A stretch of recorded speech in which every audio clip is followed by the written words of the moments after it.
तोला जाएगा। जो कहते हैं इस आंधी में पर ना तोला जाएगा, जो इस बात पे खुश है हमसे लब ना खोला जाएगा, उनसे कहो हम तूफानों से डरने वाले लोग नहीं।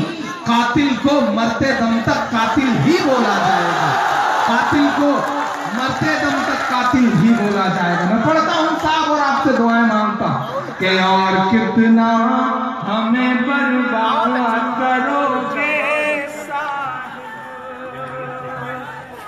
देवरिया से बहुत दूर से आए हैं, उनकी मोहब्बतों को सलाम।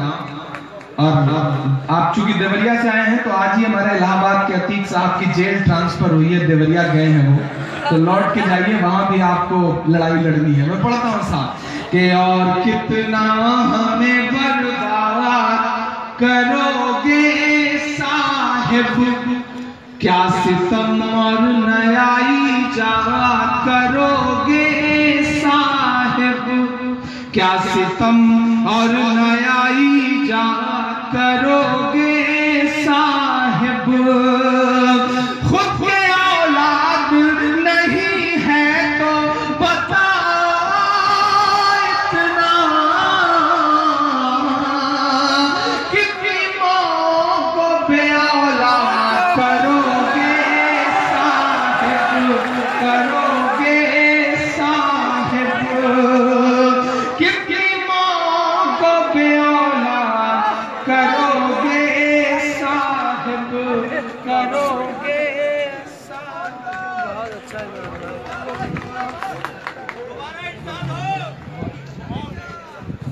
बहुत शुक्रिया।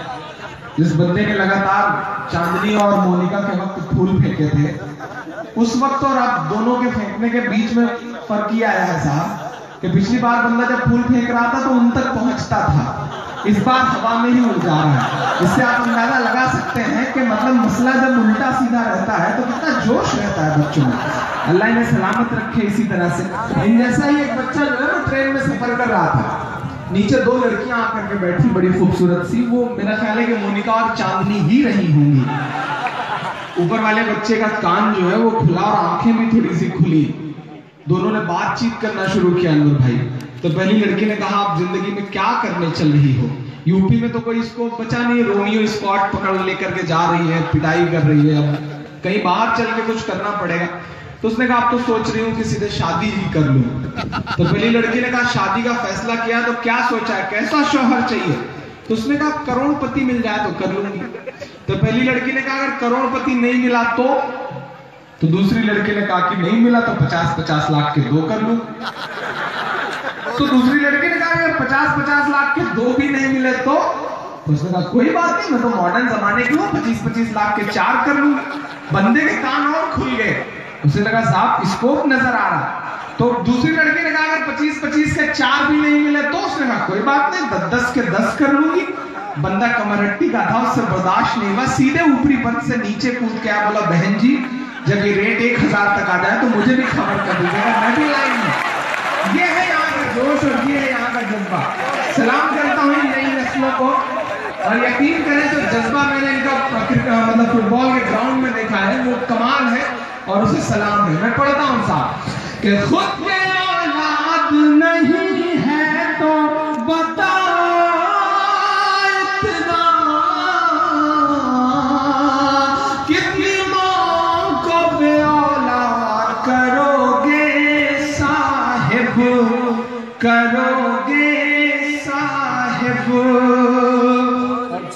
कहता है कि दिल में वतन नहीं रखते, कौन कहता है कि दिल में वतन नहीं रखते, तुम्हारी तरह से नफरत का मन नहीं रखते, तुम्हारी तरह से नफरत का मन नहीं रखते। नोटबंदी से डराओ ना हमें, हम वो हैं। अगर ईमान में हरारत पैदा हो गए मिसरे पे तो एक ठान यहाँ से वहां तक उठ जाए। मैं पढ़ता हूँ साहब कि कौन कहता है कि दिल में वतन नहीं रखते, तुम्हारी तरह से नफरत का मन नहीं रखते। नोटबंदी से डराओ ना हमें, हम वो हैं, ज़कात देते हैं हम, काला धन नहीं रखते, ज़कात देते हैं हम, काला धन नहीं रखते, हम नहीं रखते। बहुत शुक्रिया, बहुत मोहब्बतें। स्क्वाड बन गया है साहब। अगर भाई बहन के साथ जा रहा है तो उसे भी पकड़ करके पुलिस 4-4, 5-5 घंटे थाने में बिठा कर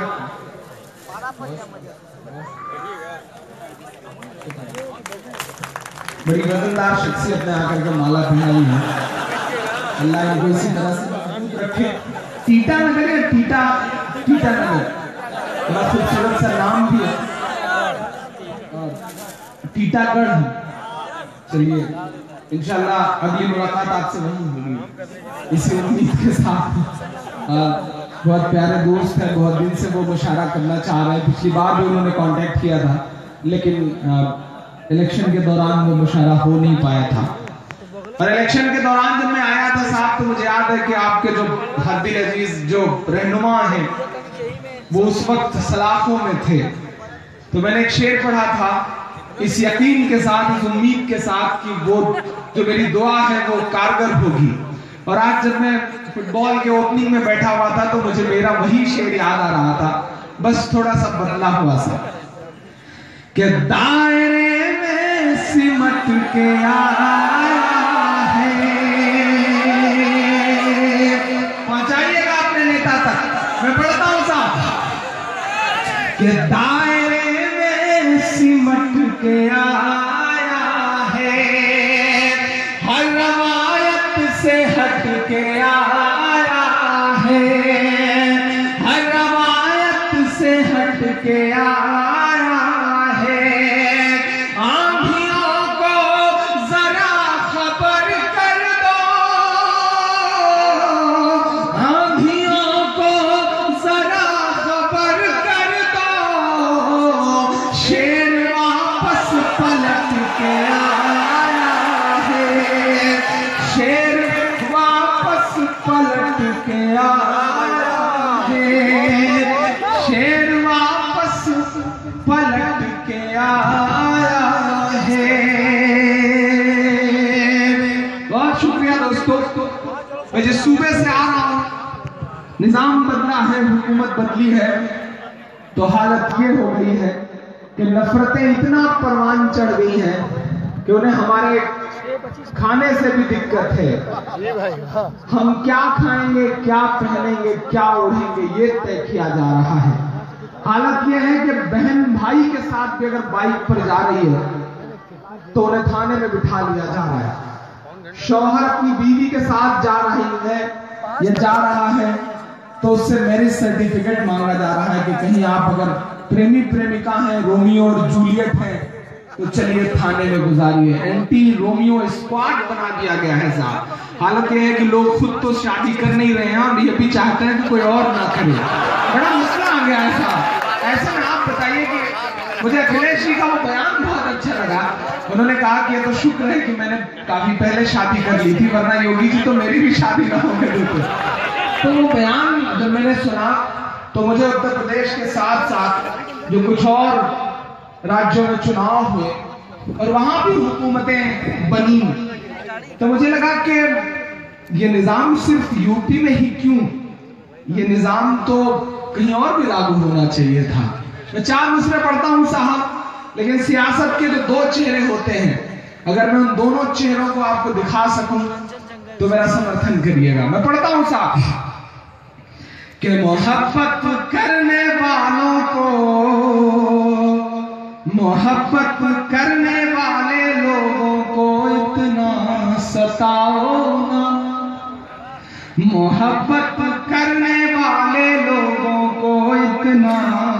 सताओ ना, जो सत्ता मिल गई तो इसको अच्छे से चलाओ ना, जो सत्ता मिल गई तो इसको अच्छे से चलाओ ना। वहां पर पीर भी है, रोमियो भी, जूलियट भी है, वहां पर पीर भी है, रोमियो भी, जूलियट भी है। अगर दम है तो ये स्क्वाड गोवा में बनाओ ना, अगर दम है तो ये स्क्वाड गोवा में बनाओ ना। जो सत्ता मिल गई तो इसको अच्छे से चलाओ ना। मोहब्बत करने वाले लोगों को इतना सताओ ना। बहुत शुक्रिया। कुछ दोस्तों का हुक्म है नजीब की नज़्म पढ़ने के लिए, पहले उसे मैं भी पढ़ना चाहता हूँ। इंशाल्लाह मदरसा भी सुनाऊंगा आप सबको। हाँ इंशाल्लाह वो भी सुना दूंगा जी, इंशाल्लाह सब सुनाएंगे। सबका नंबर धीरे धीरे आएगा, बारी बारी आएगा। एक साथ सब सुन लेंगे तो कैसे काम चलेगा। मेरा ख्याल है कि चांदनी कहीं जा रही हैं, वो गुजर जाए तो मैं पढ़ना शुरू करूं। गुजरने का मतलब आप एकदम से गुजरने से ना लीजिएगा, मैं सामने से गुजर जाने की बात कर रहा हूँ।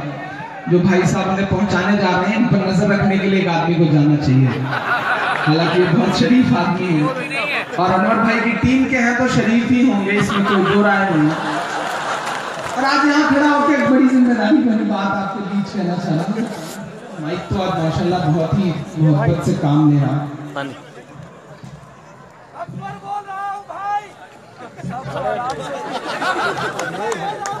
आपका नाम वही है क्या? तो फिर अरशद बोल रहा हूँ, ये बोलिए ना।